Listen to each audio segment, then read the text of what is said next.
Hello bandits. Thanks for joining me today as courtesy of 6th Vowel and Inca games I look over Element Space. Element Space is a turn-based strategy title mixed with RPG-like political choices and a little free roaming, all set within the distant future.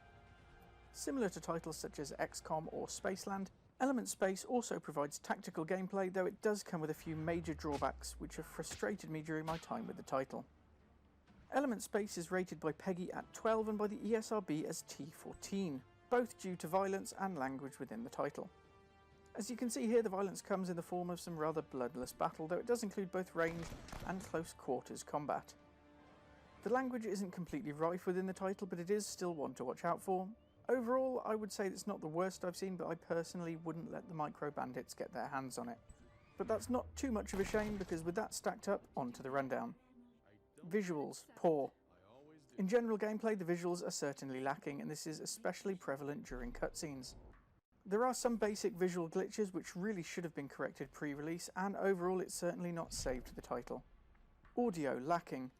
The voice acting isn't too bad, though coupled with some unintentionally humorous animation, as well as repetitive scenario sound effects, this has been another area where the title's disappointed me. Narrative, good. The narrative is actually really good in Element Space, and even verging on great.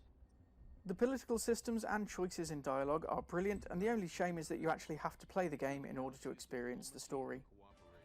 Replay, poor. The replay value in itself isn't too bad, however, with the other elements of the game dragging this one down, it's one which I've actually felt frustrated going back into. While I've had to give it a fair chance in order to provide a fair review, it's one which I felt overwhelmingly negative about returning to each time. Overall, the Pixel Bandits Politico level for Element Space is, sadly, give it a miss. This is a title which has just not grabbed me, and I've been a little thrown by seeing some positive reviews for it online. The gameplay suffers from extended loading times, atrocious enemy AI, a flawed and overly basic cover and hit chance system, and a movement system which actively frustrated me. The poor audio and visuals means there's no real saving grace here outside the story. There are some really great ideas, with the melee system and political advancement being wonderful in theory, but unfortunately elementally terrible in execution. And that's all I've got for you today. Don't forget to join the conversation over on Facebook and Twitter, and let me know your thoughts on this one as well. As ever, more reviews, streams and absolute nonsense coming your way very soon, so don't wander too far.